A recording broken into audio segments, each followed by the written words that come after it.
Hello दोस्तों।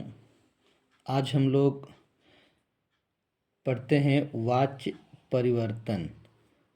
वाच्य परिवर्तन ये संस्कृत खंड का एक महत्वपूर्ण प्रकरण है। यह कक्षा 10, 12 यानी कहने का मतलब हाई स्कूल, इंटरमीडिएट, बीए व अन्य प्रतियोगी परीक्षाओं के लिए बहुत ही महत्वपूर्ण टॉपिक है। लगभग हर परीक्षा में 2 से 3 नंबर वाच्य परिवर्तन से, वाच्य प्रकरण से प्रश्न जरूर रहते हैं। और पढ़े भी क्यों ना, जब हम अंग्रेजी में एक्टिव वॉइस, पैसिव वॉइस पढ़ते हैं तो फिर संस्कृत में हम क्यों ना पढ़ें वाच्य परिवर्तन। तो लेते हैं हम लोग वाच्य के बारे में और देख लेते हैं थोड़ा सा कि वाच्य किसे कहते हैं, कितने प्रकार के होते हैं। फिर उसके बारे में हम लोग देखते हैं कि कैसे कैसे परिवर्तन करते हैं। तो वाच्य की बात करते हैं कि वाच्य किसे कहते हैं।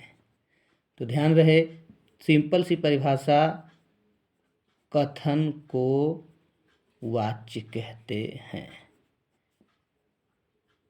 कथन को वाच्य कहते हैं। प्रकार की बात करते हैं तो वाच्य 3 प्रकार के होते हैं। वाच्य 3 प्रकार के होते हैं। नंबर 1 कर्तृवाच्य। नंबर 2 कर्मवाच्य। नंबर 3 भाववाच्य। अब इन्हीं तीनों को हमें पढ़ना है। कर्तृवाच्य, कर्मवाच्य, भाववाच्य। यदि कर्तृवाच्य में दिया रहेगा तो हमें बदलना रहेगा तो कर्मवाच्य में बदलेंगे।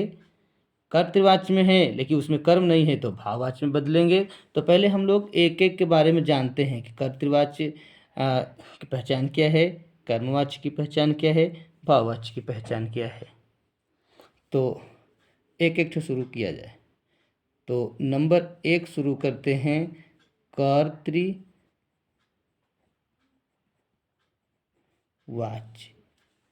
कर्तृवाच्य, कर्तृवाच्य को देखा जाए तो कर्तृवाच्य में क्या होता है कि कर्ता की प्रधानता होती है।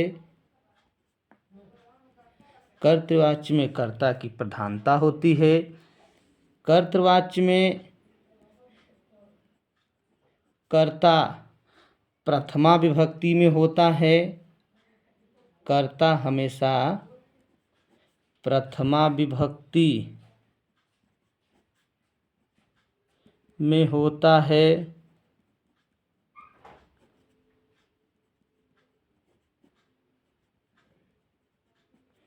कर्ता हमेशा प्रथमा विभक्ति में होता है।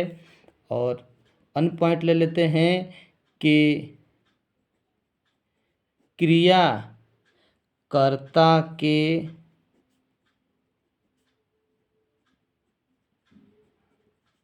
अनुसार होती है।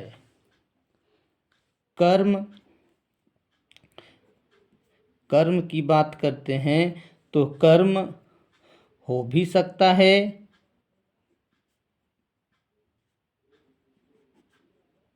हो भी सकता है, नहीं भी हो सकता है।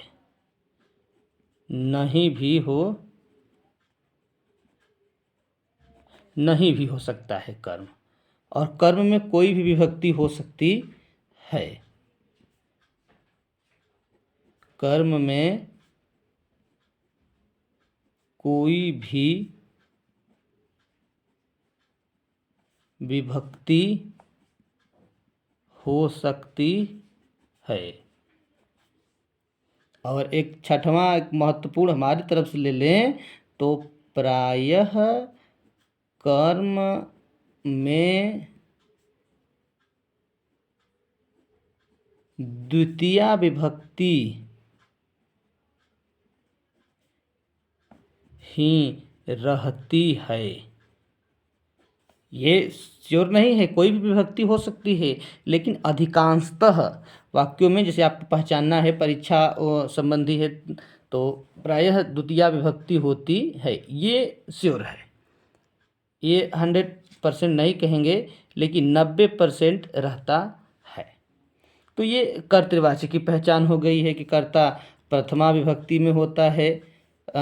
कर्ता हमेशा प्रथमा विभक्ति में होता है, कर्ता ही मेन होता है, और क्रिया जो भी होती है कर्ता के अनुसार होती है, और कर्म इसमें हो भी सकता है, नहीं भी हो सकता है, कोई बात नहीं है। तो ये कर्तृवाच्य हो गया। अब चाहे तो इसका स्क्रीनशॉट ले सकते हैं, तो हम आगे बढ़ें, कर्तृवाच्य के बाद आगे बढ़ें। आप इसका स्क्रीनशॉट ले लिए होंगे, आगे बढ़ते हैं। दूसरे नंबर पर आते हैं। दूसरे नंबर पर कर्मवाच्य को लेते हैं। कर्मवाच्य। अब कर्मवाच्य के बारे में देखते हैं कि कर्मवाच्य में क्या है। कर्तृवाच्य, कर्मवाच्य। तो कर्मवाच्य में कर्म की प्रधानता होती है। कर्मवाच्य में कर्म की प्रधानता होती है। दूसरा नंबर ले लेते हैं इसमें, दूसरा पॉइंट, कि कर्म हमेशा प्रथमा विभक्ति में होता है। विभक्ति में होता है, कर्म हमेशा प्रथमा विभक्ति में होता है। और तीसरा पॉइंट ले लेते हैं कि कर्ता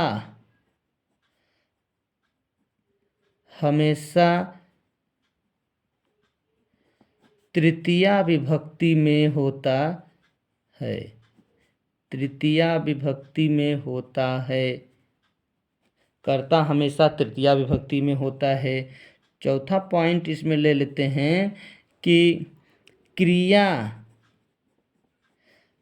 कर्ता के अनुसार न होकर के कर्म के अनुसार होती है। कर्म के अनुसार होती है। अब एक बात आपको कन्फर्म हो गई है कि क्रिया कर्म के अनुसार होती है और कर्म हमेशा प्रथमा विभक्ति में ही होता है। तो क्रिया को हमें आत्मनेपदी रूप में न ले जा करके कह लें सीधे कि क्रिया के मूल धातु में यते जोड़ देते हैं, इससे क्रिया का काम हो जाता है। तो ये हो गया कर्मवाच्य। कर्मवाच्य के बाद आते हैं तीसरा भाववाच्य। तो भाववाच्य को भी पढ़ लेते हैं। भाववाच्य, भाववाच्य। तो भाववाच्य में क्या है कि भाववाच्य में बिल्कुल भाववाच्य और कर्मवाच्य एक ही होता है, बल्कि भाववाच्य में कर्म नहीं होता है, ठीक ना। भाववाच्य में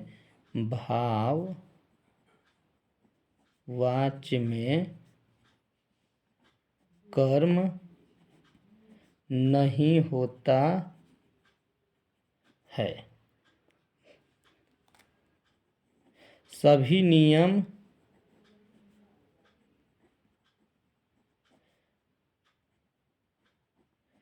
कर्मवाच्य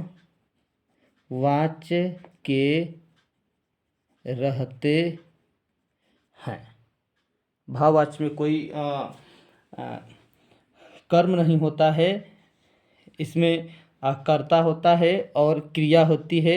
कर्ता हमेशा तृतीया विभक्ति में होता है और क्रिया में यते प्रत्यय जुड़ा होता है। तो इसमें कर्म नहीं होता है। कर्ता तृतीया विभक्ति में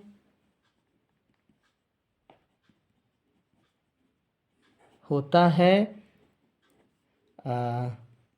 क्रिया में, क्रिया के लिख लें, क्रिया के मूल धातु में यते जोड़ते हैं, क्रिया के मूल धातु में यते जोड़ते हैं। तो आप इसका एक स्क्रीनशॉट चाहें तो ले सकते हैं, स्क्रीनशॉट, ताकि हम आगे कर्तृवाच्य, कर्मवाच्य और भाववाच्य को एक दूसरे में परिवर्तित करके आपको हम कुछ 2-4 उदाहरण भी आपको दिखा दें। आप चाहें तो स्क्रीनशॉट ले सकते हैं। तो चलिए वाच्य परिवर्तन के कुछ उदाहरण ले लेते हैं। वाच्य परिवर्तन के उदाहरण, वाच्य परिवर्तन के उदाहरण। तो वाच्य परिवर्तन के उदाहरण, तो जैसे कोई एक उदाहरण ले लेते हैं कि सह पुस्तकम पठति, सह पुस्तकम पठति। अब इसका वाच्य परिवर्तित करना है, इसको बदलना है दूसरे वाच्य में। तो सबसे पहले क्या करना होगा, इसे हमें पकड़ना है कि ये कर्तृवाच्य है कि कर्मवाच्य है कि भाववाच्य है। तो ध्यान रहे, कर्ता है, प्रथमा विभक्ति में है, सह है, कर्ता के अनुसार देख रहे हैं क्रिया है, कर्ता के अनुसार क्रिया है, प्रथम पुरुष एक वचन की, ये प्रथमा विभक्ति एक वचन का है कर्ता, तो उसके अनुसार क्रिया है। और इसमें कुछ मूल धातु में यते नहीं जुड़ा है, तो ये कर्मवाच्य और भाववाच्य हो नहीं सकता। ये कर्तृवाच्य है और उसमें भी बताए हैं कि कर्म लगभग दूसरे विभक्ति में रहता है, द्वितीय विभक्ति में ही रहता है। तो ये सबसे पहले हम पहचान लें कि कौन सा वाच्य है, तो ये कर्तृवाच्य है। ये लिखना कोई ज़रूरी नहीं है, लेकिन हमें पहचान लेना है कि किस वाच्य में है। तो इसको हमें बदलना है, तो किस में बदलेंगे, क्योंकि यहाँ पर ये कर्म है ऑलरेडी है, इसलिए इसे हम भाववाच्य में नहीं बदल सकते, इसे भाववाच्य में नहीं बदल सकते। तो इसे किस में बदलेंगे, ये कर्म है तो इसे हम कर्मवाच्य में ही बदलेंगे। हालांकि इसको भी लिखने की आवश्यकता नहीं है, लेकिन हम कर्मवाच्य में ही बदलेंगे। तो सह का तृतीया विभक्ति लगा देंगे तो तेन हो जाएगा, सह तौते तमते तान तेन, तो यहाँ पर लिख देंगे तेन। इसको प्रथमा विभक्ति में लगा देंगे तो प्रथमा विभक्ति में भी इसका पुस्तकम ही होगा, पुस्तकम पुस्तके पुस्तकान, पुस्तकम पुस्तके पुस्तकान, तो यहाँ पर पुस्तकम ही रहेगा। अब ये पठ धातु से है पठति, तो यहाँ पर पठ धातु लिख लिए और यते प्रत्यय इसमें जोड़ देंगे, यते जोड़ देंगे, पठयते, ये हो गया कर्मवाच्य बन गया आपका। इस तरह से अगर यही चीज़ें यहाँ पर पुस्तकम न दिया होता, ये दिया होता कि सह पठति, तब भी ये कर्तृवाच्य है। इसको जब हम बदलते तो इसे हम भाववाच्य में ही बदलते, इसे हम कर्मवाच्य में नहीं बदल सकते क्योंकि कर्म है ही नहीं। तो वही चीज़ें इसमें हो जाता, सह का तेन, पठति का पठ्यते, हो गया। बहुत सिंपल है वाच्य परिवर्तन। और इसी पर 3 नंबर, कम से कम 3 नंबर हर 10-12 BA और अन्य प्रतियोगी परीक्षाओं में भी 1-2 नंबर के मिल जाते हैं वाच्य परिवर्तन में। अच्छा, कुछ उल्टा करके ले लेते हैं हम, कुछ कर्मवाच्य से कर्तृवाच्य बनाने के लिए भी उसको उदाहरण ले लेते हैं। जैसे कि बालकेन, बालकेन पुस्तकम पुस्तकम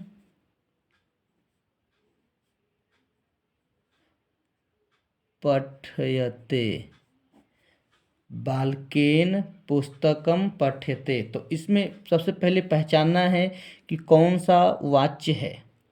तो बालकेन लिखा है, तृतीया विभक्ति लग गया है, तो ये कर्तृवाच्य तो नहीं हो सकता, कर्तृवाच्य नहीं हो सकता। तब कौन हो सकता है?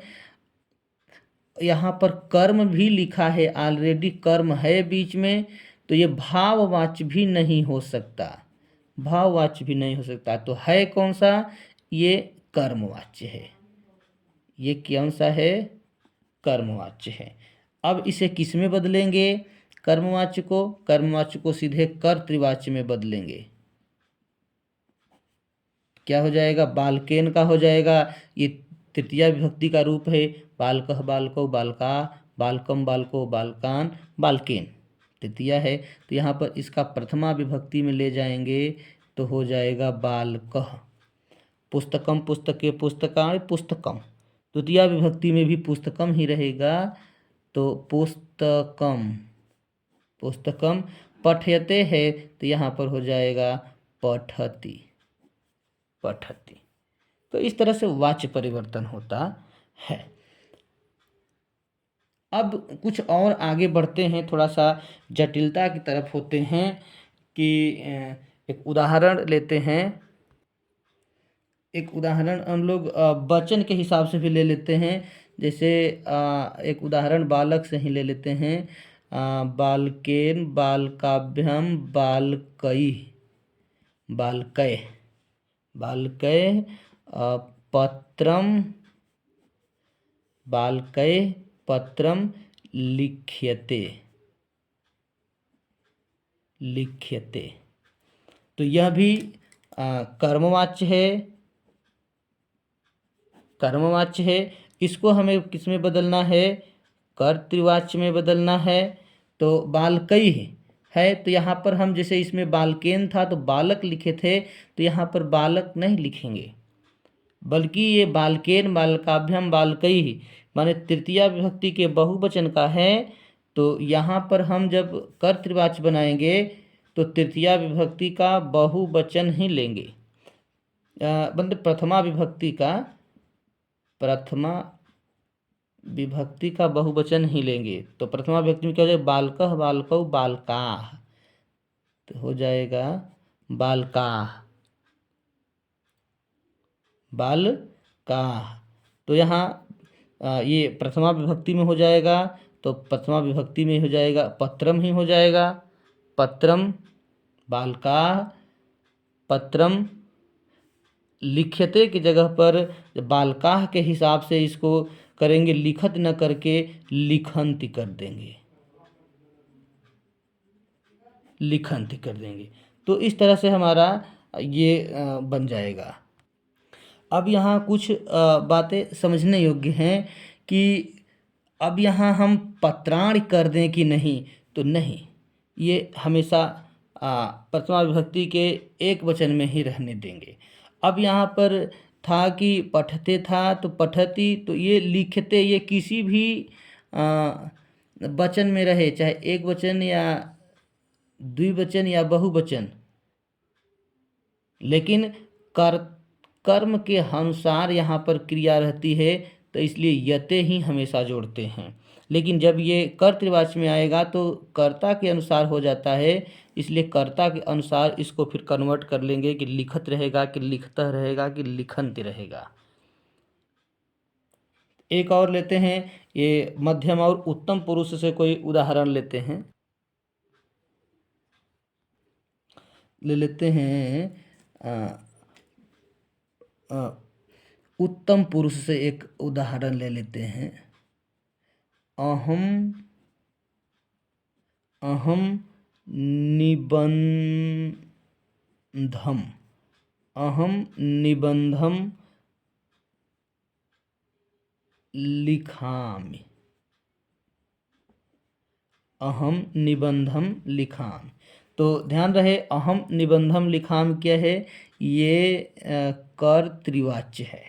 इसका हमको कर्म भी दिया है, तो कर्मवाच्य में कन्वर्ट करना है, बदलना है। तो अहम का क्या हो जाएगा? अहम आवाम वयम माम आवाम अस्मान मया। तो इसका तृतीया विभक्ति ले लेंगे, मया हो गया।